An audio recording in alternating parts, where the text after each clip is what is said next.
And we are now live, guys. Welcome to episode 22? Yeah. 22.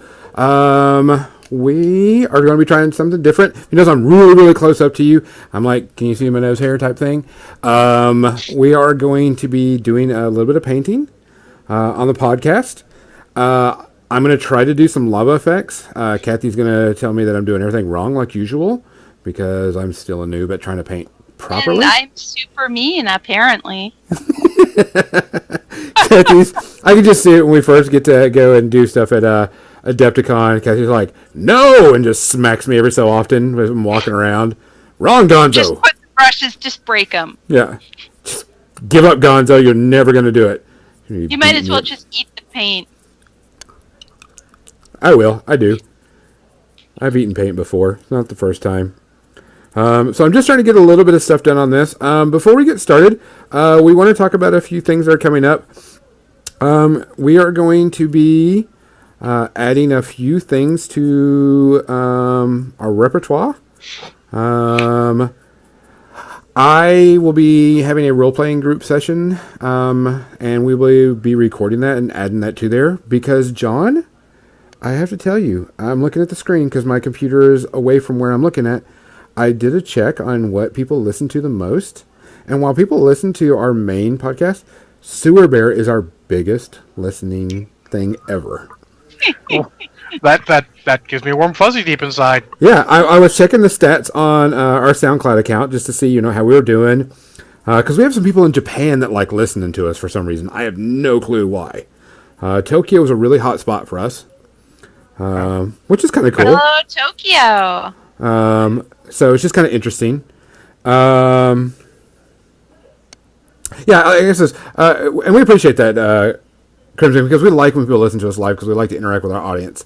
But Sewer Bear got listened to a lot this week. Anytime we get a new episode, it shoots up all of our stuff. Awesome. So I'm going to be adding one. I've got some people that are going to be playing Star Wars FFG with me. Oh, that's great system. Yeah, we're going to be doing an online one. We're going to record it and play it and stuff, so we're going to have a good time with that. Cool. I'm going to be adding that. We haven't started yet. We're still trying to get everything ready. Also, we are going to be working with some design stuff. The guy that we were working with couldn't get what we needed done, so we're going to have someone else work on some stuff. Stuff for our patrons and also stuff for people to buy that play the game. But there's something we have to talk about. The most important thing that has to happen before the end of the month. It just has to happen. If it doesn't, $20 pledge on our Patreon so that John can make a fool. I mean, sing. Yes. For us. So, first time. So guys, if you're listening, singing, that's being generous. We need one person, just one, to donate $20 to the podcast. So John has to sing "You've Got the Touch" from the Transformers soundtrack next month. If someone does it, he will do it. I'm sure he'll probably dance, won't you, John? If there's one thing more horrifying than me singing, it would be me dancing. Picture, if you will, a 5'10", 320-pound dude dancing. Not a good picture, huh? Yeah, that's what it is. The most you'll get from me is a lazy boy. A lazy boy. Sit in a chair and just groove. That's the lazy boy. So, we got that going on. Also, if there's anything else, Kathy, what are you going to be working on? What's your video going to be on this month? Glowing stuff, flames, lava. It's all flames and lava. So, orange flames, blue flames, green flames. What are you laughing at, John? Mechanica decided that if you donated 40, would it get him to dance? John? I really don't think you want to see that. Well, what you can do, Mechanica, is when you donate the $20, you can either donate it and do it once, twice, 3, or 4 times, because we charge a maximum of 4 times for our Patreon account. So you can set it up. So if you have to pay, you pay $40. I think he's got to do it. Or the next time you run into John at a convention, just bring 41s. Oh, and just make it rain in front of him. I would pay to see that. That's not really fair expectation. Dance for me. I guarantee if that happened at a con, if someone came in and made it rain with 41s, I'd dance then, but That's not really fair because I don't get to make it too many cons, but... Oh, I'll find somebody. Don't think I won't. Well, I do plan on going to Nova this year because it's in my backyard. Can make it. Yeah. Yeah. Also, guys, if you have any suggestions or whatever, make sure you check out our Facebook, check out Patreon. We are in the talks of having some guests because we know that some of us are going to have to go to conventions. And so when one of us is gone, we're going to try to get a guest on. So if there's any guests that you want, we're going to have a podcast. We're going to talk about different guests that we would like to see. We're not sure when we're going to talk about that, but we're going to talk about it. That thunder, dog. That thunder. Oh, yeah, I heard the thunder. It's outside. Yeah, that's crazy. Yeah. Sounds like that when I fart. Thanks for that, John. You're quite welcome. I like to share. Let's see. Tradition. John, what are you drinking tonight? Well, I need to get rid of a bottle of vodka because I have too much vodka. Uh-huh. So I have a screwdriver, but it was too much vodka for a screwdriver. It looked like less in the bottle. So that happens you buy the big plastic bottles of vodka. Mm-hmm. So I have another screwdriver. Oh, okay. I'm going to say one of them's a Phillips head, the other one's a flat edge. Fair enough. Kathy, what are you drinking? I'm drinking this Goose Island. It is a Fulton Street Blend Coffee Ale. Oh. Honestly, there's not really a hint of coffee in it, and it's mediocre. Mediocre. Is it mediocre or is it mediocre? I wish it was mediocre. Oh, I don't want mediocre. That doesn't sound good at all, actually. Gonzo, save us before we go down the ochre hole. Today, I am saving my last bit of Sort of Leash for another time. But I'm going to be doing some Maker's Mark, and I'm having a coffee stout called the Winter Grind from Mother's. Drink it a lot. It's really good. One of my favorite. I could sit and just drink this, just casually and just grab one. So I really like this one a lot. So, as we always say, cheers to everybody. Cheers. Cheers. Oh, I gotta be careful. I've been drinking since about 1, so... Excuse me while I burp into all of your ears. And I... Is that a challenge? We can do a burping contest. It wasn't. Okay, good. Okay. Do you all right, want guys. it to be? We're going to go... I don't think that's good for anyone listening at home. I don't think the random belches would be good. No. Let me switch over to the painting cam, so we're going to test this out and see how this works. The painting camp, new technology alert! New technology on here. Watch this. This is gonna go Pan well. down. Oh shit! Pan down. You're upside down. Pan Dear down. God. My God, it's full of squares. I gotta take off my glasses to paint, though. That's the problem because I'm blind. All right, y'all should just make sure that that I stay in. I should be pretty much centered right about here. Ooh, I have to fix that. No. So you've got the sort of the triangle shape, the angle. You need to stay towards the edge of the angle, but not all the way at the point. Too far. Oh, there you go. Perfect. Right there. That's centered on the X pretty good. That does make so. That's kind of what I did. My tripod, for some reason, it's got a weird type thing going on. Wobble. All right, so all I've done really quick, we're going, is just did a quick dry brush just to get some texture on it. And I want to put, of course, this is going to be the lava, not this. So all this area right here needs to be painted White. White? Yes. You hate me, don't you, Kathy? Do you know what I would have done? Primed it white? Is I would have brush primed all of the quirky parts black like you did, and I would have brush primed where the lava goes all white. Because you want that to be as bright as it possibly can be. And the only way to achieve that is starting out with a white base. Alright, give me a second. So I'm going to build some white. I have white I can use. I'm just going to thin it out. Get some water and thin it out and stuff. What white do you use? Right now, today, I'm going to be using Mara white. PP's Mara white. I use a lot of PP paints just because I'm used to them. I'm going to hold this up because this is my new thing that I just discovered. Is that in focus at all? Not so much. The glare makes it impossible to read because it's white. I'm sorry. That came out funny. So, this is titanium white acrylic pure polymer artist color. It was not that expensive. It's a giant tube of titanium white paint. And what I did was I mixed it with Vallejo glaze medium Uh-huh. to thin it down a bit. And I just put it in a bottle cap. Just take my brush and stick it in the tube, and then put several drops of the glaze medium in there and thin it down real nice. And that cover's amazing. It is like the best white. I've never tried using, just artist white, but I found it in the bottom of a drawer full of art supplies from back when I went to art school. And it's still good. So it is my new most favorite hobby discovery of the last few weeks. I was wondering because I use Vallejo white just because I really like the coverage. It covers better than the other standard gaming color whites that I've seen. Yeah, that was my go-to, and my bottle of Vallejo Off-White ran out, which is why I was looking around for whatever I could use to substitute, because, while I'm waiting for the next one to arrive, Because your local store isn't local. Gotcha. Yeah, and so I'm like, I'll try this, and now I eschew every other paint. This is like good word. The new discovery. It's opaque when you want it to be opaque. You can thin it down with a little of the glaze medium and a little bit of water if you really want to, do both. Thinning down with medium is a next level trick people need to learn early because it helps really, a lot.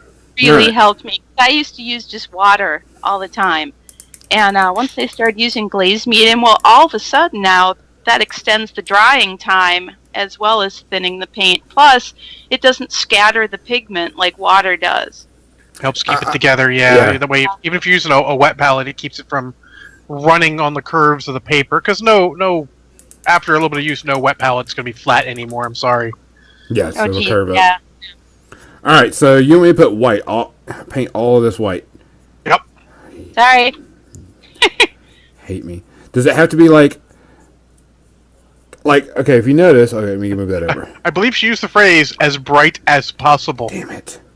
So around the edges, because remember, you just like flames, you want the glowy stuff is going to be around the edges, and see now the area. Everything that not meaning to interrupt you, but everything that I saw about painting lava is anything around the edges, like around the rocks, would be a dark red, and then everything like in here would be, an orangey, and then the yellow would be very at the tips. See, I go oppo. Where do you go? I go oppo, and I imagine there's not a right way or a wrong way, but I prefer it that way because I feel like where the air is hitting the lava in the middle is where it's going to cool faster on the surface. Uh-huh. But on the other hand, I guess you could look at it as where it's hitting the rocks, maybe it'll cool faster. I don't know. I'm not a geologist. If we have any geologists out here listening, feel free to comment and correct me. Well, Google would agree with what Gonzo said, that it looks like near the rocky portions it is darker red, and then a lot more orangey, yellowy in the center portions away from it. Of actual. Google image search. But actually, it's funny that that's in a certain picture. Then other pictures, it's the way you say it, where I guess it just sort of depends on how it's flowing. Yeah. Oh, well, this is all kind of standing. Oh, that's so pretty. See, I'm seeing both. Ooh. Yeah, see? It looks like the long streams are like that. Yeah. The long stream is light on the edges, darker in the center. So since this lava is not moving, but since this lava is not moving, I think I'm going to do darker on the edges and lighter in the center. Oh yeah, that actually brings up a good point for painting that I want to bring up in general that I always get stuck on occasionally. It doesn't have to be realistic. It just has to look cool for you. Oh, that's true. Well, that's true. There's not a wrong way. Yeah, I mean, like, if you're going for realistic, thumbs up. But don't get so hung up on making it realistic that you lose sight of making something you can paint you want to paint, and that looks good on a model with your paint scheme. That's one of my hang-ups. I have a lot of paint hang-ups, and that's one of them where I get so on about that. I'm like, no, you can just paint it. Just paint it. My buddy the Jason actually had a good idea that would help me a lot, because once I have a paint scheme, I'm golden, but until then, I am staring at a model. He says, you've got 5 minutes to figure out what you're going to paint it. If you haven't figured out 5 minutes, just start fucking painting it. Blank canvas syndrome. Yeah. Exactly. Like, you don't know what you're painting. That's what we call it. Just go. Start on the stuff you know what it's going to be, even if it's not the deep proportions like you're supposed to paint. On your first model, you'll get somewhere and you'll start getting progress. As long as you're painting thin like you're supposed to, you can go over it. If you do exactly, I cry whenever I see somebody say, "Well, I don't like this paint scheme, so I'm going to strip it." And I'm like, "Well, did you paint it with paste? Because otherwise, I don't understand why you can't just paint over that paint. It's already primed. It's not like, you don't need to do that unless you've wiped out all the detail with the paint that you put on there." Yeah.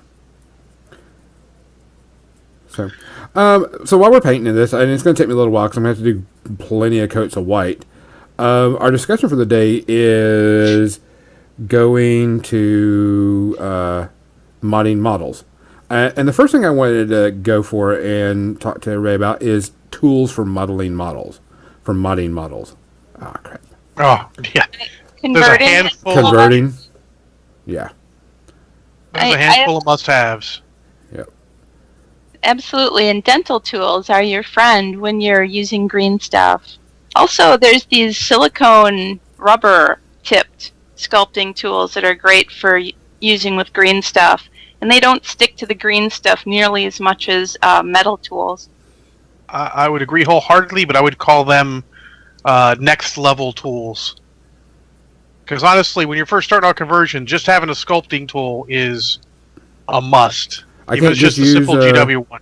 Oh, okay. Because see, You can just use a knife, but it's not going to do what you need it to do. Okay. You'll be disappointed, yeah. Yeah. You just need that little flat, the one that has the little round flat thing on it. And I got that at GW. I wish all my tools are in the other room. This edge. Yep. And then knifey edge. That is my most favorite tool for using with green stuff. Yeah, back in I'm not going to say time because it's a long time ago, GW made a hobby starter set, like way back in the day. Green stuff, pin vise, sculpting tool, that blew my mind and changed my whole world. And that would go to the next one. If you're going to be converting models a lot, you've got to have a pin vise. You've got to be ready to pin stuff because sometimes you're going to have to. Even if you're just putting your models on like a fancier kind of base, where you don't have the sprue, you've got to pin the model to the base, otherwise it's just going to keep breaking off. Glue might work, but you need to be ready to pin. I have a rule where if your big breaks, you fix it, and it breaks again, at that point you have to find a way to pin it. Yeah. Yeah. And when happened this weekend. We're shipping models all over. You don't want it to fall apart in shipping, so we pin every single joint.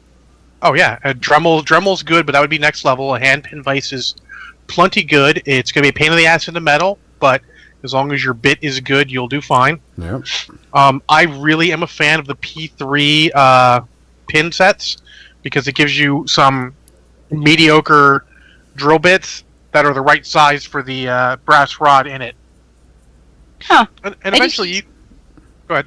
I use paper clips and 0.63 to 0.65 gauge drill bit. Well, I've noticed a lot of things that are too small for paper clips. I have a lot of them, and those need to be pinned too. So I'll use actually like pieces of staple or the green gardening floral wire for stuff like that. That can work too. But yeah, it's just easy peasy. A lot of stores carry it. It's on the shelf. Just pick it up. It's got some drill bits. It's got brass rod. It's your friend. And don't be afraid to make that pin longer because sometimes you need to sculpt. I wish I still had it. I had an old Elysian drop troop model that I didn't really like the way he was running. Like he was weird posed. So I cut the leg, reposed it, had to cut a chunk out to get it to work. And just put a whole pin in there and just had to sculpt up a whole new leg for him. And it worked well.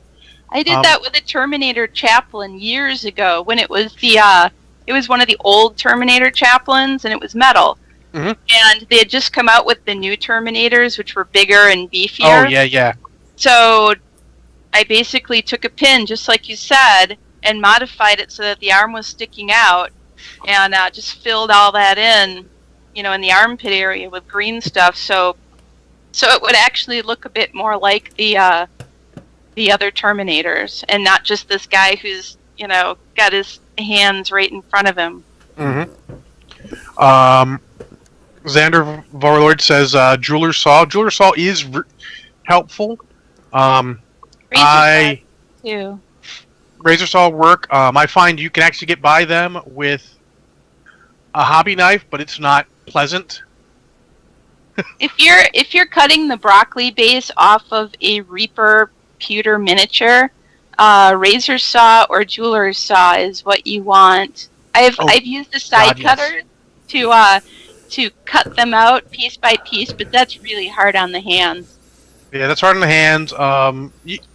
It's one of those things where when you get to the higher end tools, if you get to the point where you have a Dremel, you probably don't really necessarily need a Jeweler's Saw anymore, because between their cutting discs and the grinding and all that, you can probably get by without it. But if money and having space to store all stuff is not an object, it's definitely one you want. Sewing pins. What are you sewing pins for? Pins. Depending on those are hard to cut with my side cutter. Yeah, They're very hard metal. Huh. Well, I'm waiting for Mini Painter Ink to tell me know what she uses sewing pins for, because that is an interesting thought. I guess you could probably use it for the same thing as what I use paper clips for. Yep. That's what I was thinking too, because those things are really, really tough. Yeah, and Leisure says he's found a saw blade for his old X-Acto. That's true. X-Acto makes a metric fuck ton of different blades. Take a look at them. Yeah. There's sets out there. You might be able to find what you're looking for there. Honestly, if you get to the point where you have a Dremel, one of the saw blades for an X-Acto would fill what a Jeweler's Saw would fill straight up. You wouldn't really need it anymore. I still have a Jeweler's Saw. I don't have any blades for it because it's been a long time since I used it. I also have their old GW's old hand and saw thing. It's okay. Oh, jeez. It's down there. I don't really need to grab it, but there's a lot of tools. What about using green stuff or blue stuff or whatever? What's the common use that everybody's using on those? Because I've never done like green stuff sculpting. I've only used like this green stuff that GW makes to fill in the liquid green stuff. Well, it's a two-part epoxy. GW probably gets it from the same sources as everybody else. Like Galforce 9 also has the green stuff, but it's Kneadatite. It's plumber's putty, basically, and they're just repackaging it. So it's a two-part epoxy putty, and when you mix the yellow and the blue together, ta-da, green. It's super sticky, though. Yes. It'll stick to your tools, it'll stick to your fingers. When you want it to stick to the model, it will stick to other things, and it will be frustrating. There is a learning curve with green stuff, but when you start out just filling gaps with it, and then just trying to kind of match the texture of the model itself in the joint, you kind of start to get a feel for it. Or something like this, where I use it to mark out where my model's treads are going to be, so I can base it without the model on there, so you can get underneath it. And also, you can't really see it easily, but I actually put some texture in there too, so it'll look like the treads rolled over that area. Yeah, like it's mud or something. Mm-hmm. Yeah, there's a lot of uses for it. You can straight up sculpt with it. It is softish, so you're going to want a framework for it, hence the pin. People still sculpt entire models out of green stuff. I've got one that Captain Spud did. Yes, you do. And Ashlyn, and I got to see it from back when he had his blog on Lost Hemisphere, and I got to see it from start to finish, and just the framework and building it up. It's amazing. But yeah, green stuff's good. There's a bunch of other stuff you can use with it. There's a lot of different. There's one called Milliput, which is another part. Creafix, I think, is another one. Epoxy Sculpt is one that has very different properties, but that's also fun to work with. And there's different types of 2 parts epoxies. There's in addition to green stuff, there's I guess you call it blue stuff. I don't know. I used to call it white stuff. Yeah. There was one that was called brown stuff, and it was brown stuff. Yeah. Brown, and I liked that because it was hard. It was really hard, yeah, and you could carve into it much better than with green stuff. It actually is made to fix like parts on like metal stuff, from what I remember. Yeah, I love that. That was my favorite. Yeah, but the blue stuff or white stuff or whatever you want to call it was GW used it for a couple years, and it's just softer but like easier to work with than green stuff. I actually find it's a better gap filler, but infinitely worse as sculpting. Sure. We were talking. Nick is the guy that always drives us to where we go to tournaments, and so when you have a 4-hour drive, you're always kind of talking about everything to keep the time flowing, which isn't a hard deal with a bunch of geeks because we're always wanting to talk. But something that came up, we were talking about it, is I remember the days, and when I was playing, 40K pretty regularly, you could kit bash a model in like no time. So I'm like, hey, I'm going to make this, sergeant for my, corn army, and, you could kit bash it up and it would be done and no problem. But we got the discussion that eventually we got to like War Machine and Hordes, and you can't do that with stuff. That there's like some now pretty strict rules on kit bashing or modding for whatever. And that's something I think we should talk about because some games don't really allow modding or, changing of the model up very much. And I think, and of course I bring it up as a thing, is Privateer Press is one that's pretty strict on their modding and kit bashing of models. I mean, especially like in the Steamroller packet says it's got to be this much. The volume of the model has to be, a Privateer Press model. You can't switch out certain weapons for certain weapons. That if it says it has a sword, it has to be a sword whenever you put a new one in there. Can't use, of course. No, and some of them are actually kind of realistic because there was one time someone made a Necron Crix army, which looks really cool, but that's an intellectual property, and they were like, no, you can't have that. And to be fair to Raptor Press, a lot of this at competitive tournaments is because they do so much streaming, they might stream it, and they don't want to run into any problems there. Correct. Sure. And that's the reason why we were talking about it. And it's not that you can't do a cool mod or cool, resculpt. You just have to be very careful with what you want due to all the copyright issues that are going on. Yeah, it's because of the streaming part. Yeah, it makes it difficult. And Crimson mentions it's not super strict, but 50% PP parts. No, let's say 50%, it actually does have to be part of the original model. Correct. Because we looked it up and we looked in the Steamroller we were driving. We were talking about because it used to be 50% PP parts. It doesn't. The volume of the model has to be certain amount of the volume of the model has to be PP parts. Because one of the examples they gave was you could make an extreme behemoth from the extreme destroyer and extreme what is it called? Juggernaut kit. But you had to make sure it had all the iconic parts. But you couldn't scratch build an extreme behemoth. You had to still use Privateer Press parts.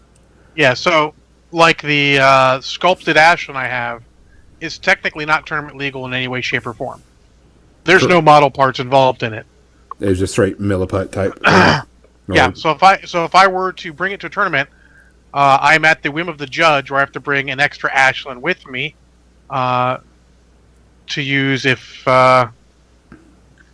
they say no. Well, because we also got in the discussion of at one point you could not get Gremlin Swarms at all. Yes, that's because Jay bought them all. Yeah. Nobody could get a Gremlin Swarm for a long time. And so people were taking the gremlins that are on the death nail and putting them on the appropriate size base. And I know that Travis Marg said, no, you couldn't do that because it didn't represent. And if you know Travis Marg, he's kind of a big deal. Yeah, he's a big deal. Now, if it was, because he also took like if everyone remembers, you used to have rec markers in War Machine, but now you don't. So people were taking the rec markers and then putting goblins on the rec markers and then using that as a goblin swarm, which I have no problem with. But no, I wouldn't either. If I was a TO with that, I wouldn't have a problem because there's nothing else like that. It's not going to be confusing. But some people are like dead set on no, that's not it, and I'm like, and if there's it's a big problem because I mean. So back when you couldn't get Gremlin Swarms, saying no to the convergence of the Gremlin Swarms basically said you can't play this totally legal model because no one can get it.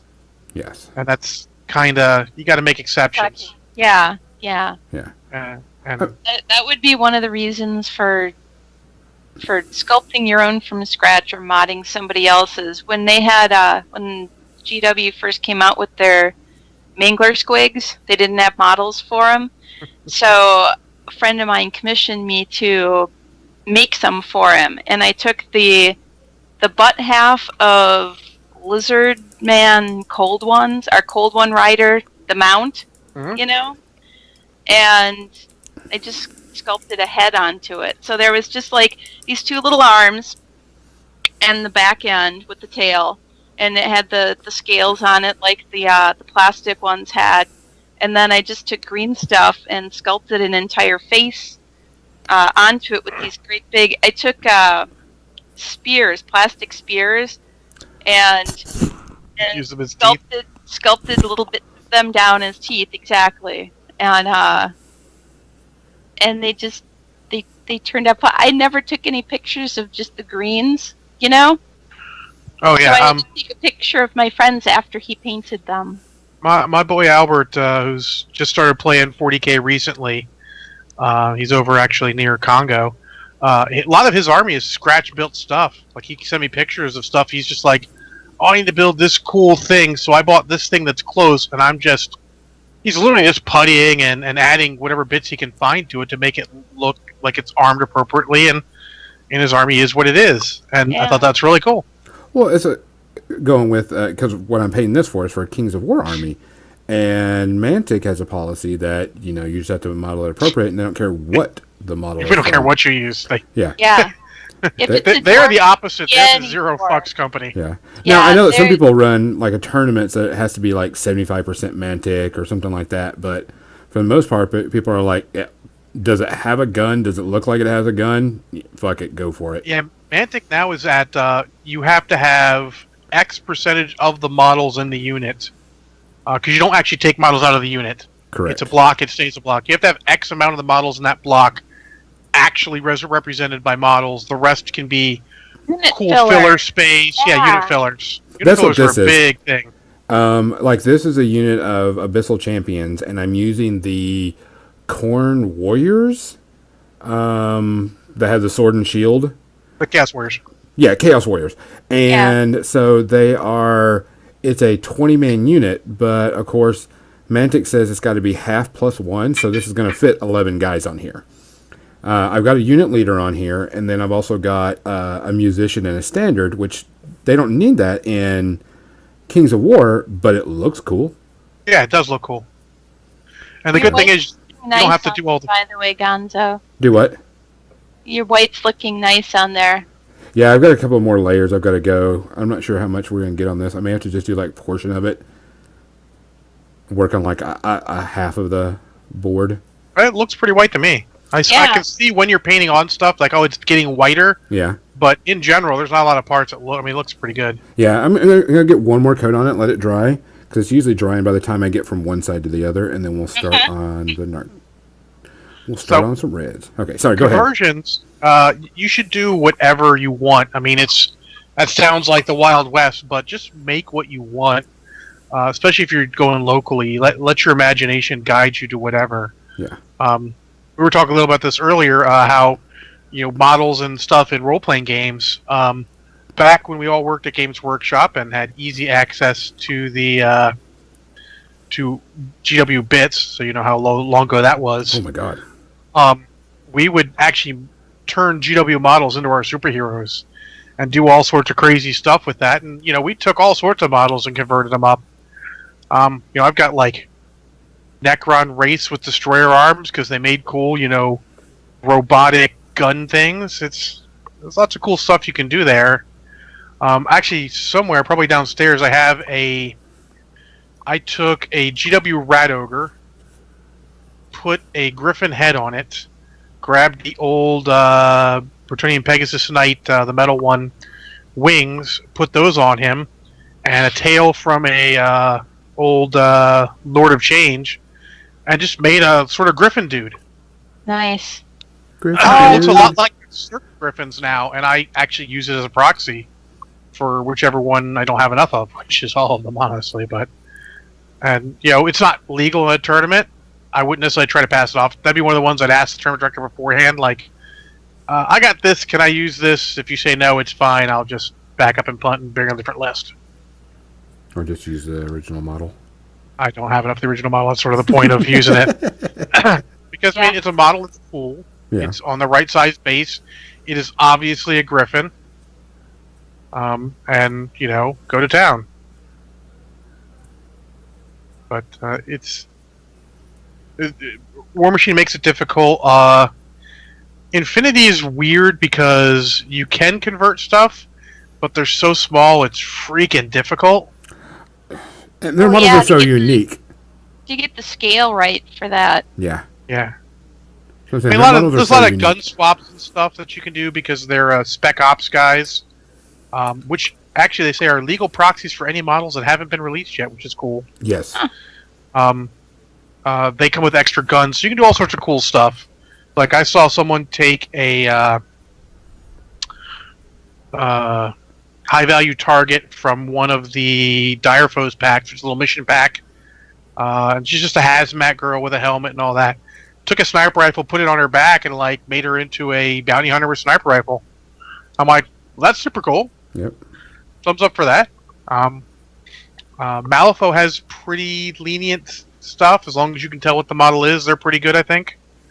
But not a lot of options for conversion unless you're doing really crazy stuff in Malifaux. And obviously, a lot of other games out there don't really have any conversion ability. Most of those are Armada and X-Wing are mostly repaints. Yeah. Not really much conversions because it's an X-Wing is an X-Wing is an X-Wing. What? Yeah, I mean, I guess if you wanted to do one of the uglies from the old books and all that make it count as an X-Wing, you could do that. I have seen some pretty cool conversions though. There was one that somebody did where it was the way he did it. It looked like it was just coming out of hyperspace. Oh, that's cool. Yeah, so it was like half the model, and then whatever he did with the back part of it. It was really cool. That was actually probably the Phantom, and it was probably uncloaking or cloaking at that point. I think I've seen that one. It was really cool. It was a great effect. There's cool things like that you can do, but like I said, some of those games it's just mostly repaints. And obviously 40K is the king of conversions. Oh, yeah. So much stuff you can do. Oh, I remember making... Yeah. I need a sorcerer. Let me kit bash a sorcerer together. Yep. I posted some pictures of some conversions that I did to my GW stuff on our Facebook page, More Than Dice. And it's in an album called Conversions. Cutting. Yes. Sweet. I have my Ogre Butcher that I did. I have a 10-man squad of Khorne Berserkers that I used Dark Angels bits and Chaos bits for. And because I'd always wanted to do that. Finally, the stars aligned. And so that was a fun project. And then there's a few other things. My Blood Bowl team was a Nurgle team. So at the time, they weren't really making good models for that. So I was... So for a time, you mean not now? at any point, yeah, So the Nurgle Blood Bowl team, they did not make Nurgle Warriors for it at all. So I took some of those old, multi-part Chaos Warriors. Remember those really old ones where the chest is separate and the legs are separate? Oh, the original. That's like the first plastic kit they came out with for Fantasy, more or less. the mutation sprue and everything, and I just green stuffed and added stuff, and so I have pictures of that, the Nurgle Warriors and the Pestigors up on the Facebook page too. If anybody wants to see somebody fooling around with green stuff. So that's the one of the race with a bit different gun on it. Whoa. It was really cool. I mean, it looked really cool. You get stipple stuff, like even this, something like this. This was a bad guy from a superhero game. Bad dude. Bad dude. That was the Redeemer, where I got rid of his gun and all, and just gave him a cool sword. Let's try to see what superhero stuff I have around here. That's about it, actually. I have other ones, but this is all I... Oh, well. If you want to go crazy... Converting up hero clicks. Oh my god. Oh, gee. That's Fox Batgirl. Then... I don't think the white actually helps see this one. No. And then this is Fox Batboy. Okay. I have a Fox Bat, but he's painted. He's in a case somewhere. So you see, you can do lots of stuff with just simple conversions. Like the one is just a Blue Beetle with ears on him, and then the other one just a gun swap for Huntress's crossbow. The Redeemer guy just a sword swap. The one's just an arm swap. It's little stuff, All right, Kathy. Think I'm ready for a red. My dark red that I'm going to use for my first one is Sanguine Base. So you know what I would have done? What? I would start out with the yellow. Go with the yellow? And then work my way out from backwards. That. Yeah. Okay, so I'm going to do yellow in the center. So I would just do just yellow. Okay. Because I'm going to do yellow. And then go out with orange from your yellow. And then... Or do your yellow, and then do your red around the edges, and then throw that orange right... In between it all? In between. Okay. And then you can cover the edges in the middle with a little bit more yellow, too, to glaze over it a bit. Okay. Because I'm going to do the yellow in here, and then go darker as I go in. Can you see that? I'm going to go yellow in this. I'm going to do yellow in the centers. Mm-hmm. And then darker as we go in. Yep. Or as we get closer to the stone, it's going to be darker. How about that? Yep. Okay. And since yellow is so freaking thin, I'm just painting straight from the pot. You have to, yeah. I'm just going to use straight from the pot because the yellow is so thin to begin with. And I can stretch it pretty easy. And I don't care if I make a big mistake with this because we're going to be layering the colors. Am I correct there, Kathy? It's such a tiny brush. I know. I'd be all with, one of these. I don't know if y'all can hold on. This is a size. It's a GW glaze brush. That's my brush for doing that kind of thing. Oh wow! Freaking huge. Yeah. That's for base coats on models. That's for priming. That's for any kind of base coat stuff that I do, and I don't get the smaller brushes until I'm ready to do detail work.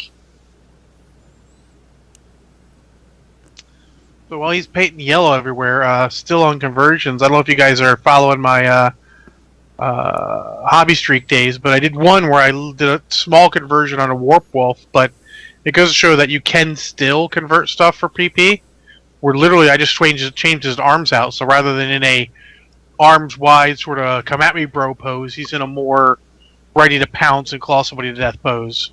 Nice. Literally just the feral arms of the primal arms, and then looking through my bits, and let me tell you, always keep all your bits. Yes. Always. Yes. Even if you just throw them in one giant box and look through it occasionally to keep an idea what you got, keep all your bits. But I found a shoulder pad from one of the other satyrs. It goes on one of his arms. Uh-huh. And I'm like, that's really cool. That will fit on a Warp Wolf if I cut out the backside a little bit. So I just need to figure out if I want to put that on a Stalker or on a Pureblood to make him look cool. And just little things like that, any bit you can find. I mean, when you add that to say, okay, so it's a shoulder pad needs to be attached or wear it somehow, suddenly you just need a leather harness, which is either plasticard, which is something we haven't talked about much, which is great for conversions. And you can get that on Amazon, polystyrene sheets. Or rods, or they make little tiny dowel rods out of it, and as well as the flat sheets, and you can find it on Amazon. And if you have a really good local hobby store, as much as I don't want to send business their way because their overall business practices, Hobby Lobby usually has a fucking great selection, unfortunately. But, I mean, they carry stuff there, and that is something that looking at it means so much more. Oh, absolutely. Games Plus has a ton of that stuff too, but they're like an hour away from me, which is why I go to the Great Evil Empire. Yeah. But yeah, so I mean, that's something like, so you're thinking like, well, John, you're making a leather strap, it's flexible, I would use plasticard. A thin enough plasticard is just going to wrap around and make it look like it's a strap that's maybe not perfectly tight everywhere, because even a strap like across my chest wouldn't be perfectly tight. Like on my breast here, it would go underneath. You can't really see it. I can see in the camera now. But down here, it would not be flat. So it would work perfectly. It would make it look like it's a strap that's going around you to do that. Other tools that are good for like next level hobbying. Look, doesn't it already look glowy, Gonzo's base? Yeah, it does. Well, it's going to take a couple of... Because it's lighter on the outside. Yeah. Well, I mean, do it however you want, but yeah. The yellow, of course, is really super, super thin, and I didn't get a pure white over it, so I'm going to do multiple layers of yellow, which is okay, because, I mean, this is going to take a while anyway. You get that orange over it, and then you glaze a little bit more yellow in the end. Yes. You know? Yeah, so don't stress about that. No, I'm just trying to get a good coverage on it right now of a yellow, to kind of... However, if you think of it like lava, where it is kind of sort of, sort of flow, there's like waves or ripples or whatever. Yeah. So, you can just call that your texture. Yeah, I'm going pretty freaking dirty with this. Yeah, that's what it is. You started off really trying to be the center, but I've noticed it's. Am I going back? Yeah. You're just like, get the yellow on there. Yep. You'll paint over it. It's all good. Well, the white was really, I thinned it down really, really, really thin to try to get a good coverage with it, and it got a little too thin. No big. I'm not too worried about it. Yeah, this is something that would be a lot better if you had like time lapse or more time to look at it. But yeah, I'm gonna just try to get what I can, and touch up, because I'm still working on our other miniature that we did on the Twitch feed, Kathy, the Heretic with the OSL. I'm going to be adding a little bit more, and I'm still going to, and we are going to give that away once I'm finished with it. We'll give it away to one lucky winner. Miniature painted by Gonzo with Kathy yelling at him.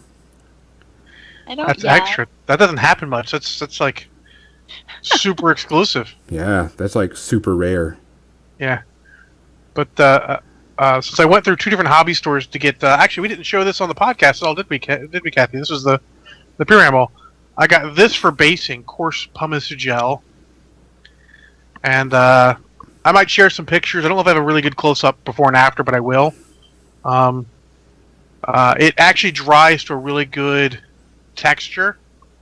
But in the course of going there, I saw all the hobby supplies that, my old hobby buddies from GW were like, oh, you should have this, you should have this. And one of them that stuck out in my mind that I don't have yet is a leather punch. Oh. I know you're wondering, what the hell do you use a leather punch for? Rivets. Bam! Kathy in one. That's why you're awesome. Yeah, if you need rivets for something, and it may seem stupid, but a little rivets that add so much character to like a standard plate. I wish I still had them, but I've since sold them. I had some of the old, I forget what they call it, but they're little tiny Forge World track transports that they also use to carry around their artillery. Like their quad launchers and all. Uh-huh. And I didn't really like the crew, didn't like the way they looked, so I took plasticard and made like an enclosed driver compartment. So you put the top on and all, and rather than having to put the driver and worry about it, you just plastic cards to make a wall, and then the rest of the ceiling on it.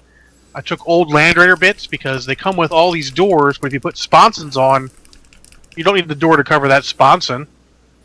So just put the door on there, look like a door, and then some.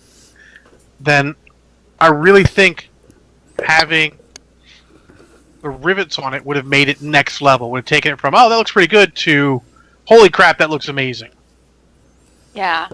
I almost And when you get to the higher level, that's what a lot of it is. It's getting it from looking pretty good to looking amazing. I almost did. I have some Vallejo thinner medium, and I also have a gloss varnish from Vallejo that I like to just brush on. I almost put gloss varnish as my thinner medium. That probably would have been interesting back, but not what you're looking for. Yep. That would be interesting, yeah. And then to sort of finish off, because we're getting kind of close to movie time, if you will. Are we really? Damn. You know, you can still paint through movie time, though. Do we want to? Yeah. Do you want to just leave it here on the screen? Because I mean, yeah. Okay, we can do Absolutely. it. Just let me know, because I'll keep painting. Actually, also, all the guys that are listening, what do y'all think? Do y'all want us to continue to try to do some painting while we do this, or do you want to go back to the 3 screens? I think painting is better, because then they don't have to look at us. And we don't do it all the time, but if you've got something you're working on, by all means, man. No, and like I said, eventually we'll get everybody so they can have 2 cameras, and everybody can do this, not just me. Yeah. and I've got a new little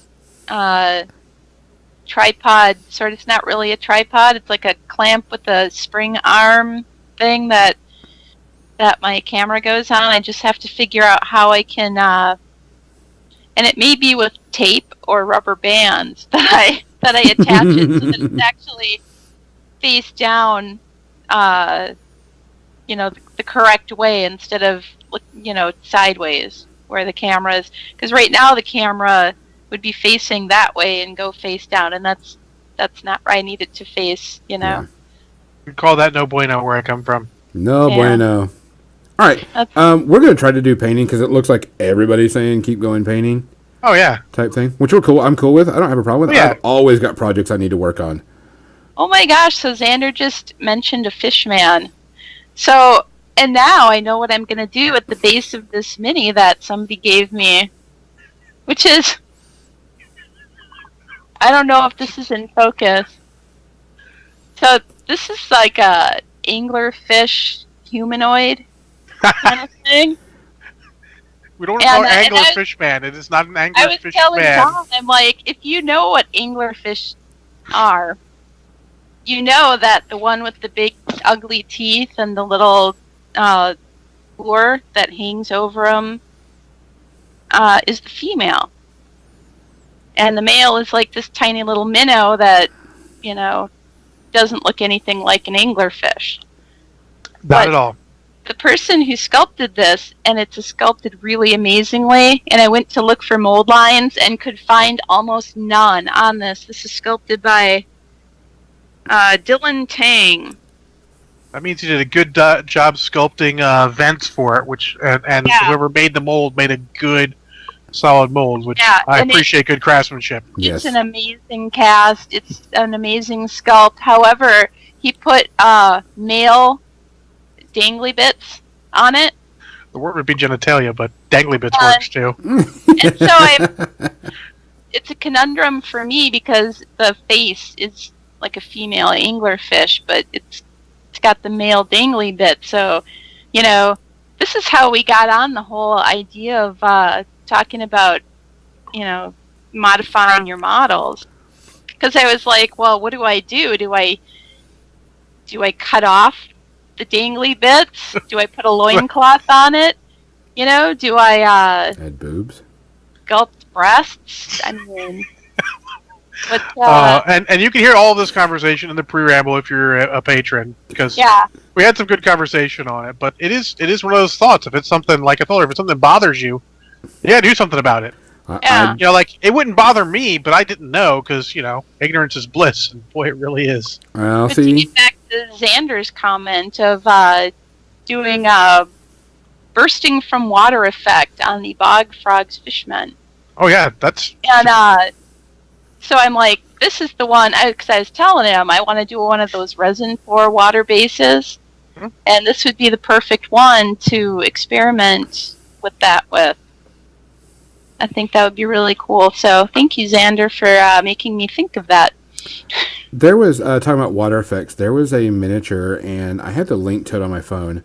John, I'm going to send you that link, and if you want to post it in the chat, give me a second while I look it up. But what it is a water effect, and this guy did it, and it's a Is it the submarine? No, that submarine was awesome too. This was a mariner. Let me see if I can find that real quick. Yeah, let me see if it's still here. And it was a mariner warjack that was coming out of the water. Oh, I remember that one. Yeah, I'm gonna get you. I'm gonna copy it and I'll send it to you on Facebook if you want to post it up to everybody. And this thing is amazing for water effects coming out. Kathy, you should click on the link that Xander just put. I love the oatmeal. I do love the oatmeal. Okay, so John, I sent that to you on Facebook. If you want to paste that to... Hold on, I gotta paste it in both at once, because I'm good like that. And this one is... Okay, I gotta switch boom this and around. boom. And this one is something that had some really cool water effects of someone coming out of the water. I was like, this is balls amazing. Oh yeah, it's a Buccaneer. That's super cool. Or a Buccaneer? Is that what the one it is? I don't remember which one it was. I actually have a Buccaneer with pretty cool water effects. One of our old John listeners gave it to me. I have Bloop, and John's got Flippity. Oh, that's right. He's sitting over there. He needs a little love to get back into fighting shape, but... Because there was that conversion, and I don't know if anybody remembers the extreme storm wall someone made that had rotating Gatling guns and smoke cannons, and it actually shot shells out. Wow, I would call that, like AC/DC said, a touch too much. Oh yeah, it had this huge base, and the smokestacks on the back actually had smoke coming out. The guns, the nipple guns as we call them, spun and also dropped shells. The cannons on its shoulders actually shot out little wads of paper. What else? You got to finish up the last bits of orange to cover up the white on that, because that is looking... You're not done, and it's looking legit. Yeah. It's definitely going to be needing... Like, I'm going really fast, so it's all streaky. Well, let's just say, from our view... Yeah, from here legit. It looks good, so... Yeah, it's really streaky and really see-through. I think the white light is kind of pushing it over. But yes, it's actually not doing too bad. Yeah, this is an example of how it starts off like, oh, maybe this isn't going to work, and then as you get going, suddenly you're like, yeah, you got to push through that part where it doesn't look good. It's a more painting tip. There's always that point in a work in progress where it just looks like shit. The same thing with conversions, not just painting. Sometimes you convert and stuff like, oh, it looks like crap right now, or fixing stuff. I had the one Hodgepodge emissary on his big giant mule where I didn't read the instructions aren't clear, and I put parts on and I'm like, oh crap, I can't put the legs on. So literally I had to cut them in parts to put them on him, and it looked terrible for a bit, but you get done, you put them in, you get a little putty in there to fix up some sculpt the dangly bits. I don't need dangly bits, but sculpt some fill some holes that are missing there, some chunks from cutting, and suddenly it looks pretty solid. It was that way when I was sculpting Tiny Kathy. That was my first stab at doing a completely scratch sculpted model, and I knew that you have to work the green stuff in steps. Like, you only do so much, and then you have to let it cure, otherwise you're going to ruin the stuff that you just did. Yep. And so basically you're just trying to fill out an armature before you put the details in. And boy, did that really look like shit.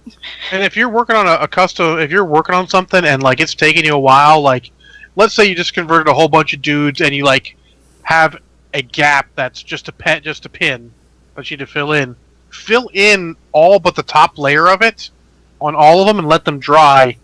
Then go back and do the top layer so you can sculpt the lines. Like, it sounds like a big deal, but one of my first sculpting things was taking the old Wood Elf Queen big bottle and making it a demon instead because I was playing Chaos. Nice. And so she had this big part in the middle of her hair where her fairy wings would go, and the demon wings I put in would not fit there. So I pinned them in, little putty in there, good. But you need to fill in that hole, and one of the first things I did was sculpting hair. And it sounds daunting. Like, sculpting hair, oh my god. Until you look at it like, oh, there are lines here, I'm just... You're just connecting the lines, yeah. Yeah, and that's exactly how I was learned to work with green stuff. And my examples that I posted, also I posted a link in the chat stream to the Facebook album. But I have one where there is hair, and you can see the green stuff hair, the fur on this guy's arms. And it was the same kind of thing. And I also had a Wood Elf Lord on there where he's a mounted Wood Elf Lord, and where he fits onto the horse, well, he doesn't fit onto the horse. It looks like shit. It's just this huge gap, and, what are you going to do? So I decided to just sculpt his cape, like, over the haunches of the horse, and then I carried the viney leaves that were draping down his back onto that after it was done, and all I was doing was copying the shapes that were already on there. Mm-hmm. And it sounds bad, but it's so much easier. Anyone who had art school in high school can do this. Trust me. It is time for movies and media now. It is. What? So Gonzo, I don't know how it looks personally, but honestly, I don't know if I'd go darker near the rocks. You can be the final judge of that, but yeah, it's going to need to go darker to the rock. Okay, I was thinking like the way it looks to us, like just putting some maybe. Clean up the yellow a little bit, then putting some white bits in the center for the super hot bits. Yeah. Or probably make it pop. A little bit of yellow mixed with it. Yeah. I'm going to put a little bit of red right around the rocks, right around the edge. It's going to be. I'm going to do a layer of red and then another layer of dark. You want to dry brush a little bit of that red onto the rocks for a little bit of object source lighting too. Yeah. That's going to be my final step. Is the OSL on this. So I figured we could work on that. But I'm gonna try and get the rest of this orange on here, and then do a little bit of yellow on it while we're talking about this. I do think maybe when you do red, maybe just do. I'm not super up on it, but I'd probably just try a little wash of it towards the edge, not even a full paintbrush worth. Yeah. Yeah, I agree with that. And there may even be a few areas where you just want to leave that edge orange instead of having it continuously be. Red throughout. Yeah, that's a good call.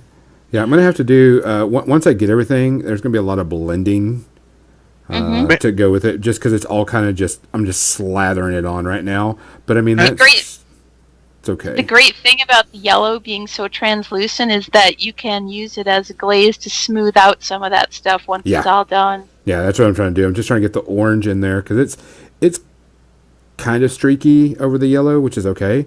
But I mean, this is nothing that I can't clean up and get. And once I'm done, I'll definitely get some more pictures done. As a picture, I look at video, it looks awesome. So thumbs up there. So media section. Yes. I've got 2. Gonzo's got at least 1. Kathy, how many you got? I have 2. Oh, 2. Sweet. Kathy, why don't you start? Because mine have multiple reviews because it was movie day in my place. So yesterday was double feature movie day at my friend's house, and we paired Ocean's 11, the new one, with Sneakers. So Ocean's 11, 2001, and Sneakers, which was made in 1992.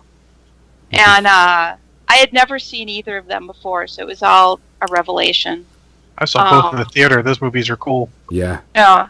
Ocean's 11 I enjoyed. The cast was amazing, and it's a caper movie.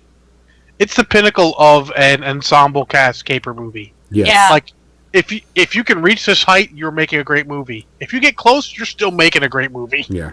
Yeah, it was a lot of fun. And Sneakers I absolutely loved. It is the proto sort of ensemble cast, because most of those people were big at the time, except for the guy playing Whistler. Yeah. Yeah. And, Dan Aykroyd is always a favorite of mine. Dan Aykroyd's mother is great. River Phoenix, rest in peace, is good. Sidney Poitier is awesome. Robert Redford brings it, and then James Earl Jones. He's in everything. James Earl Jones, and then Ben Kingsley. Yes. Oh my God! All I could think when I looked into his eyes is he was like Bela Lugosi. I kept waiting for his eyes to turn red and for him to like hypnotize people. And was it Mary McDowell as Mary McDonnell? McDonnell, yeah. Of Laura Roslin in Battlestar Galactica fame. Yeah, she's she's good at everything too. But I love Sneakers. It is. Yeah, it's for a movie that's dated as fuck. Let's be honest. It is, because you look at some of the technology and you laugh. The tech is dated, but at the end where he's talking about, where the Ben Kingsley character is talking about how information and data is the real currency. Oh yeah, it's prescient. That's now, yeah. Prescient in that. It is a good, fun movie. It is. Neither of those movies are terribly violent. They're all much more smart than action, which I like. Yeah. And going back to your pre-ramble thing about watching clips of movies, there's one clip in Sneakers that I would love to be an aspirin commercial. The guy wakes up from being thrown into a car trunk and being knocked out. He wakes up, and the other guy goes, "Pain? Try aspirin." And then he does this magic thing where it disappears from his hands and then it reappears, and he holds out the bottle of aspirin. It's like this really weird, it's like a call. Yeah, but it's also a callback so that that the one character knows who he is. Yeah. So it's really kind of awesome. It was like some kind of really offbeat commercial, like the Arby's commercials in Welcome to Night Vale. Yes. That movie, I saw it recently, probably about a few months ago, and I saw it in the theater, and it's still a great, fun movie. Technology, dated as hell. But the theme, yes, the concept, yeah. 100%. The theme and concept and all the reasons why you have to worry about what you do and how you do it and what you say is where relevant. Your information is going, yeah. Surveillance techniques. It's an awesome movie. Yeah. I think I reviewed it a while ago for Pay Without John, but I give it maybe a half a shot of Kraken because it's dated and you need a little bit of something to get you through that, but that's a good movie. Yeah. I was riveted. Even though it kept cutting out because my friend's internet was just, her Wi-Fi was sucking it yesterday. They don't own it on DVD? No. But we ended up gathering around her computer to watch it hardwired. CBS. I'm like, how does it end? Every time you got to a pivotal scene, where the guy goes, Cosmo, and then all of a sudden you get the little circle of buffering and it stops. And you're like, no, come on. It's a good way to add extra suspense to a movie that already has pretty good suspense. Yeah. And so what did you see, John? So it was Movie Day, which we do with former Patreon Trollton Heston, who's also an old Pay Without John guy. He hasn't seen a lot of movies. So we get him and his wife over and we watch some old movies that are culturally significant or, just popular or just one of those sort of pieces of pop culture. Last time when we watched... I don't remember what we watched last time, but last time we decided he hadn't seen a single Jean-Claude Van Damme movie. Not one. Oh, I remember you talking about this. Even I have. So, you need to see a Jean-Claude Van Damme movie. Time Cop's the best, but we're probably going to show you Bloodsport. Bloodsport, yeah. Mm-hmm. Then we're like, what goes with that? I'm like, let's get another American 80s as fuck martial arts movie. And it came to me, Barry Gordy's The Last Dragon. Oh, I love that movie. Speaking of Barry Gordy earlier. Yeah, indeed. So Bloodsport, of course, is Jean-Claude Van Damme playing the inspired by real-life events story of Frank Dukes. Hint, he's probably actually full of shit. But where he goes to a secret full contact martial arts tournament, sort of like the precursor to MMA. Meet some interesting characters. That whole movie is very front loaded with all of the backstory and overall story, and then just montages plus ass whooping, some more montages, some feels, not really much feels, then more ass whooping. It is enjoyable, even though it's a little slow. I enjoy it. I give it about 2 shots of crack, and it is a standard action movie. It's maybe a touch above. Not really dated. You don't really feel the datedness of it so much. Alex, Trolton Hessen, gave it 2 roundhouse kicks out of 5. Meaning you need to be kicked in the head by a roundhouse kick twice before you want to watch it. His wife gave it a rating of, it was okay. Norrin, who was there from Sewer Bear fame, gave it 3 out of 5 numbers. Because he couldn't come up with anything witty. And Dave gave it 4 out of 5 slow-mo scary faces. Because if you watch that movie, the slow-mo faces are amazing. Yep. They're on point. And by on point, I mean unintentionally hilarious. So, then the second movie is The Last Dragon, which stars, let's be honest, when the biggest actor in that movie is a guy who happened to be in, like, nothing. I forget his name. He's been in Dumb and Dumber. He was the other bodyguard in The Bodyguard, the one who worked with Kevin Costner. He's been in a ton of movies. You would know him by sight. But he's the biggest actor in that movie, so that's not saying much. Yeah. The other big draw is Vanity, who's not really a big draw. And the whole concept is the martial arts guy, Bruce Leroy, or Leroy Green. Bruce Leroy is trying to find the final master so he can attain the glow, which is the final level of his training. The glow. But on the way, he has to battle the Shogun of Harlem, Sho'nuff. And he meets Vanity's character, who is super popular, playing music videos on her dance club. She's on TV every night, just to tell you how 80s as fuck this movie is. Because the local video game mogul wants to get into the music videos thing, because that's where the money is, apparently. And his girlfriend. And so he kidnaps her, and he thwarts several kidnappings and attempted kidnappings. And of course, they have attraction for each other. And in the end, I mean, I'm not going to spoil a movie this old. In the end, you destroyed an entire bottle of Kraken? Oh, no. I do give it 3 shots of Kraken because it is 80s as... This movie could not be more 80s. You would have to try, it would make your head explode. But you know what's so weird about that movie? Is when it came out, it was one of the pinnacle of karate movies out. And they interviewed him a ton about what would you really do if it was a real life situation? How would you karate kick and all this other stuff to the guy? And they took him like super serious in martial arts. Yeah, and it's more of a fun movie. It is it is all about awkward racers comments. Yeah. I mean, holy shit. I don't know if they were aiming for that, but some of their comments are like... So the girlfriend goes looking for Leroy to warn him, but he's not there. One of his students, Johnny Lowe's, there, and he's like, how about something in a medium-sized Asian? And she's like, no thanks, I'm not Jewish. And like, what the fuck did that come from? I don't even get that joke. Yeah,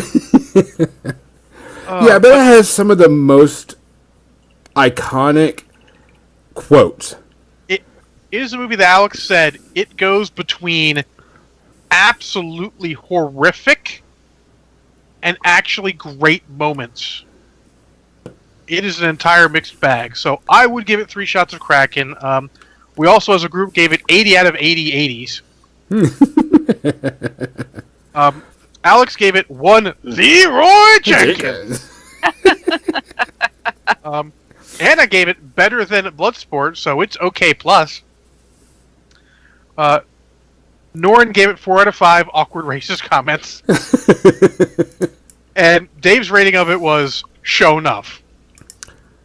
I'm going to tell you, if there's any time I want people to watch 80s movies and classic and 80s movies that really mean a lot to people, it is Last Dragon and Big Trouble in Little China.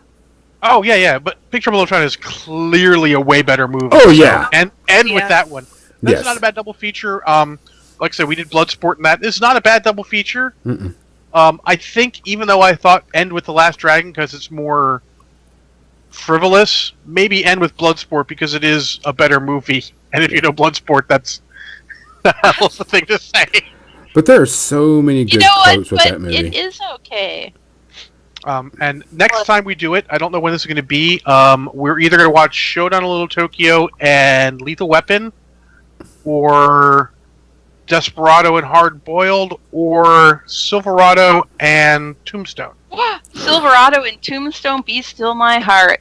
That's a good combo. Movies. Oh my god. We're just not sure what it is. He's going to see what date it is and see what he wants. He's got a lot of movies those right now. Yeah, absolutely. Kickboxer. Kickboxer's like not Bloodsport. Bloodsport's like the pinnacle of that 80s tournament movie. It is just enough of everything to not make you want to shoot yourself at the end. Yeah. It's got a young Forrest Whitaker in a role that anyone who can speak could go through. It's got Ogre from Revenge of the Nerds in an actual decent role. He gives it his all. He is the best buddy and wingman out there in movies. The best. He's always got his buddy's back. He's right there rooting for him. It's pretty cool. So there you go. That was our 2 for.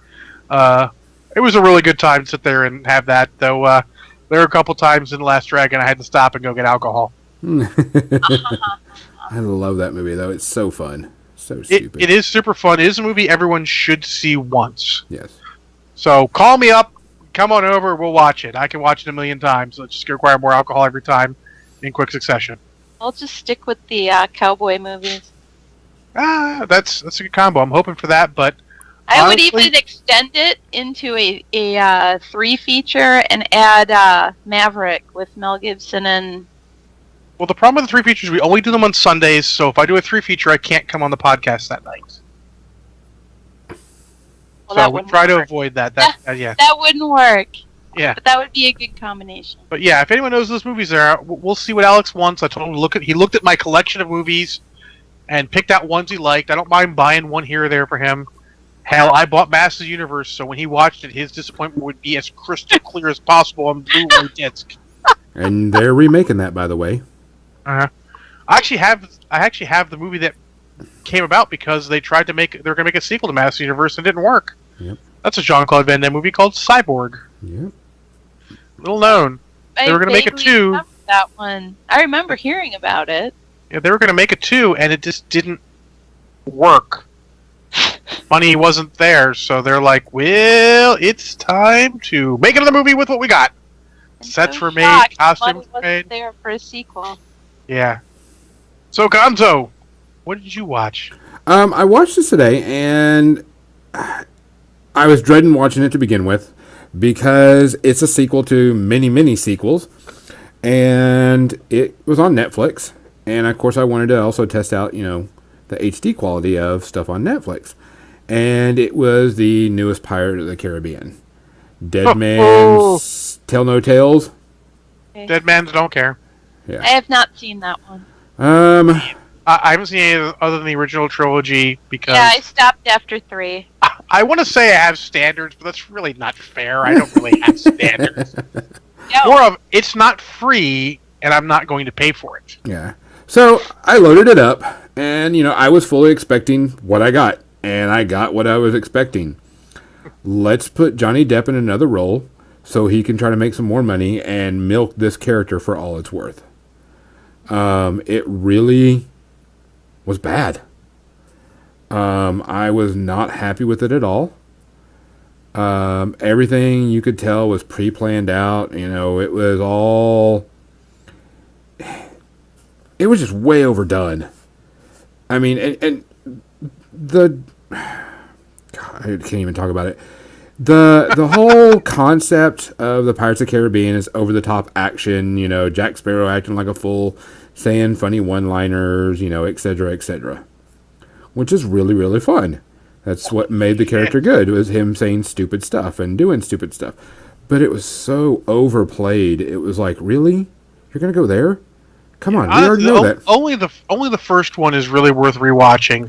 Yeah. The second and third ones aren't terrible, but they're not really worth rewatching. Like if it's free, sure, you could watch it, but the first one was so enjoyable.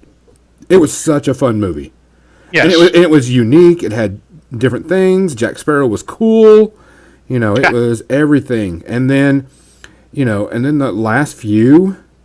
So I was like, okay, I'll watch this one because I need to watch a movie for the podcast. And I was like, this is shit. That's when you get into trouble, Gonzo. You know, I'll tell you, having done this for years, when you get to I have to watch a movie for the podcast, it's not going to end well. Well, and I'll do it because I'll suffer, for our viewers. Oh, yeah, me too. Yeah. But I mean, it was just bad. And I felt bad because it was such a good type of series. They could have done many, many one of just different Star Wars, I saw that comment, different things with Jack Sparrow, and it just ran off the deep end. Let's just make whatever excuse to make Johnny Depp make another movie. And I was like, yeah, oh. I mean, man, just funny because he's not bulletproof anymore. No. He went in, he did a bunch of stuff, he went downhill. He came back with Pirates, but he's never been a bulletproof actor. No. And I mean it went downhill fast with some of the stunts, with some of the things. It didn't even have the feel of Pirates of the Caribbean like the original, with all the silly stunts and silly comments. It just went off the deep end, and it stayed there. And I was not happy with it at all. That's too bad. Because the first one was truly great. Yes. It's truly one of the great action movies. Fun action movies, too. Not just really fun. Good scenes, but fun. Oh, yeah. Absolutely. And the story's enough, like, this is exactly the amount of story you need for an action movie. Yes. Perfect. I don't like to call a movie perfect movies, but that one's pretty much a perfect movie. Yeah, that one was a very solid, good action movie that did a lot of good things. It broke a lot of records. Everybody loved it. I mean, it started a bunch of stuff. The pirates, everything came back. Jack Sparrow was an awesome character. I mean, you're like, this is balls fun. But then it's just like, this one is like, they're just milking too much. And arguably, it's one of Orlando Bloom's better roles. Yeah. And hasn't really had much, honestly. Yeah. Though I did like him as the bad guy in that one Three Musketeers movie. I liked him in, what's it called now? I'm totally blanking. Go on. Never mind. But I mean... Kingdom of Heaven. Kingdom of Heaven. Oh, yeah? Yeah. I remember that. Yeah. I like that movie. I like Kingdom of Heaven. But I mean, it was like they were just... You can tell that they were just trying too hard. Because you saw all the plot hooks. You saw all the things coming about. So it was just like, okay, whatever. I'm just going to make a movie and let it fall where it may. You can't... Someone said this about the most recent Sharknado. You can't engineer movies to be phenomenons. Yeah. You can't make a movie so bad it's good. You can't intentionally do that. It's not going to work. Yeah. You need to just make the movie, do what you can. You're shooting for something, but you got to let it fall where it may. Yeah. It worked with Army of Darkness when they tried to play on the campiness of Evil Dead 2. Yeah, they did. But he just made the movie and let it fall where it may. Yeah. He wasn't, because that movie's not like so bad it's good. It's just it hits the right notes. Yes. Yeah. So, how many shots of crack can you give that thing? 3 minimum. You're probably going to have to take a 4 to get through half of it. Woo! That's not good. But because there was many times I'm just like, hey, I'm just going to watch my phone and just kind of listen. Yeah. You're in the same boat as me. I start a movie, I don't stop it anymore. Yeah. It's a problem, but it takes a lot. I think the only movie that I've ever done that with, and it was actually in a theater, was Battlefield Earth. Someone Okay. says, let's go see this. And I went, okay. And about 30 minutes into it, I'm like, yeah, I'm going to go outside and have a cigar. And you can tell me what happens at the end of it. I do have a friend who still owes me a solid because on his birthday he went to see the Dungeons and Dragons movie and went and saw it. And I'm like, dude, I think you owe me something for this. Like I still owe L. Marshall for seeing Batman vs Superman in the theater with me. Yeah, so no, it was horrible. It was bad. How's that look, guys? It looks orange. Yeah, it's more subtle now, but it probably means it looks better in person. Well, yeah, I did a bunch of quick blending on it, and I'm letting it set to dry, and then I'm going to take the yellow and go over and glaze it over whenever I start doing it. Now, if you had mediocre, I've not seen it, but I can only imagine what the mediocre color is. If it's a reddish brown around the edges in a few places, a darker reddish brown, or a mix a little black with your red, just in a few select areas. It's getting there. I just got to get it. Right now, it's going to be blending. That's going to be the thing. It's just blending and glazing. Mm-hmm. And then I'll dry brush yellow and orange on the sides, on the rocks. Because I actually dry brushed a little bit of white on the edge of the rocks just to give it so it'll be a little bit more highlighted. So what else? Do we have any other movies? Or are we almost done for the day? I think that's it. That's my two movies. We need to mention our sponsors. Oh, yeah. Holy crap. Yeah, Archidan for sponsoring the media section with Tectonic Studios. Yeah. Minecraft Studios. Which you got mentioned quite a bit. Games. Oh, definitely Broken Egg Games for all their cool stuff that they make. We appreciate everything they do for us. Also, please check out our Patreon. We could really use it anytime we get money from y'all. We take that money and we try to reapply it for y'all or to make the podcast better. On top of that, hey, John, guess what? Chicken butt? Chicken butt. Someone donated $20 to your cause. Oh, good. So Yay! You are going to be singing it. So if you need to go ahead and watch the video a few times. They're practicing now, John. Yep. You don't think I know the lyrics? I already know those lyrics. I've been singing those since I was, 12? Well, that's lucky for you. I did not know anything about the Will Smith. Wild West. Yeah. A wiki Wild West. Wiki Wow West. Jim West, Desperado. I was actually 12 when Transformers movie came out. What? Probably Spoilers. 11 Good because guess it at came that out then. in the it came out in August, so I was 11. Were you heartbroken when Optimus Prime, No, but that was like a legit. So I'm a big Robotech fan, so having main characters die is not a new thing to me. No, but that was early on that main characters can fucking die. But that was a pretty big scene. It was still a big scene, but it's up there with Roy Fokker dying and Ben Dixon dying. Shit, that's happened like back-to-back episodes. That was some shit. Yeah. That Transformers movie better than any of the recent ones. The first, I really, this is spoilers because I'm going to review all 5 of the all 5 of the Transformers movies. Because someone bought me them all on Blu-ray. Mm-hmm. But I really like the first one a lot. First one's not bad. It feels like it's a movie, an action movie in the disaster movie vein. Yeah. And gives you enough of most of the characters that you like most of the characters. It's just after that it gets a little, crazy nuts on the Constructicons and racist robots and And balls. running out of time. That's not a movie that goes down like slightly. It starts off here. This goes straight off the fucking cliff. And then they just spend the rest of the time trying to climb the fuck back up. So, all right, guys, we appreciate it. Thanks for watching. We are definitely going to have some things come up. Also working with some people to do some really cool projects for y'all. We got Kathy's video coming out soon, hopefully. Flamey stuff. Flamey stuff. I still need to do a review of Steamforge's Dark Souls board game. And John, when's your next minis and movies coming out? You should have it this week. I just need to make sure life doesn't keep mugging me with little stuff I gotta do that makes me not record. Just punch life in the face, John. Punch life in the face. When you punch life in the face, life, well, treats you like you dropped the soap in prison. What? No. So with that said, guys, I'm Gonzo. I'm John. Kathy. Night, guys. Good night. Timing, I has it. Timing, I has not. I didn't drink enough, so I gotta go down like 3 more beers before we go. Oh, I think I drank enough. You gotta pee really bad still?